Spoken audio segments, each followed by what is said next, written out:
আমি সাবেক মনসুরনগর প্রথম চেয়ারম্যান, প্রতিষ্ঠাতা চেয়ারম্যান এবং মনসুরনগর জাতীয় উচ্চ বিদ্যালয়ের সাবেক হেডমাস্টার আর কি, এবং এই কলেজেরও আমি প্রতিষ্ঠাতা।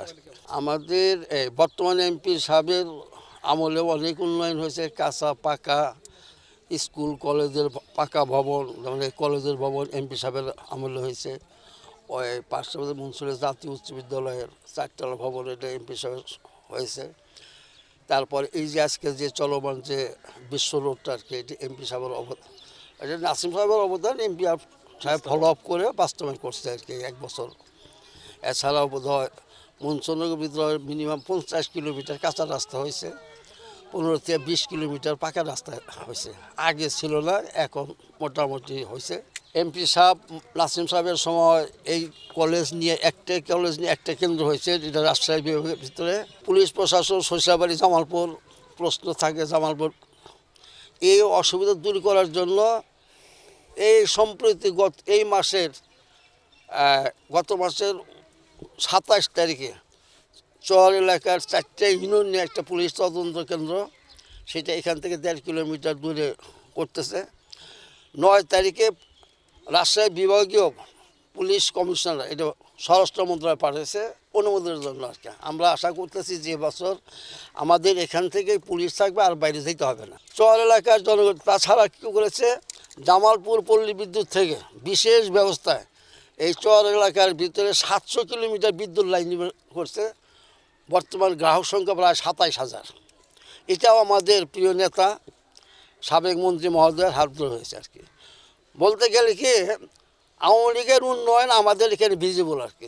চর এলাকা আগে কেউ কাজ করে না, এখন পর্যাপ্ত কাজ হয়েছে আর কি। বিশেষ কথা হলো যে আমাদের চর এলাকার যে উন্নয়নমূলক কাজ, আমাদের জয় সাহেবের নেতৃত্বে, খলিল সাহেবের সার্বিক সহযোগিতায় প্রত্যেকটা ইউনিয়ন, প্রত্যেকটি গ্রাম মহল্লায় যেভাবে মাটি এবং পাকা রাস্তাঘাট, ব্রিজ কালভার্টের অভূতপূর্ণ উন্নত হয়েছে, এটি 5 বছর বা 7 বছর আগে কোনো উন্নয়নমূলক কাজ ছিল না, যেটা 5 বছরের মধ্যে হয়েছে।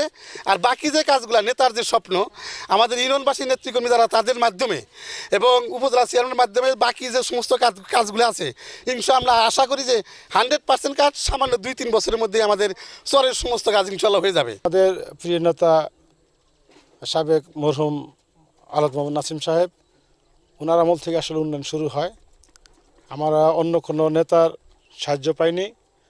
তারপরে আমাদের প্রিয় নেতা প্রকৌশলী তানভীর শেখের জয়ের মাধ্যমে আমাদের কাজীপুর তথা মনসুরনগর ইউনিয়নের যে উন্নয়ন কর্মকাণ্ড হয়েছে, এটা আসলে 2-4 মিনিটে বলা সম্ভব না। তারপরে ধরেন অসংখ্য ব্রিজ কালভার্ট, বিশেষ করে আমি বলব বিদ্যুৎ।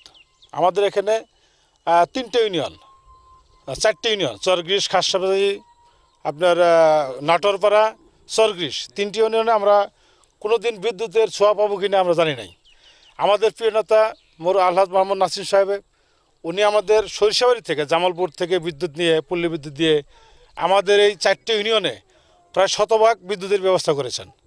তারপরে অসংখ্য ব্রিজ কালভার্ট জেলা আপনারা ইতিমধ্যে কিছু দেখেছেন আপনারা, তো এই বর্ণনা অনেক বেশি। তবে ধরেন কাঁচা রাস্তা, বিগত 2-3 বছরে আমরা যে পরিমাণ কাঁচা রাস্তা করেছি আমাদের এমপি জয় সাহেবের মাধ্যমে, আমাদের সার্বিক সহযোগিতা করেছেন আমাদের উপজেলা চেয়ারম্যান খলিল রহমান সিরাজি।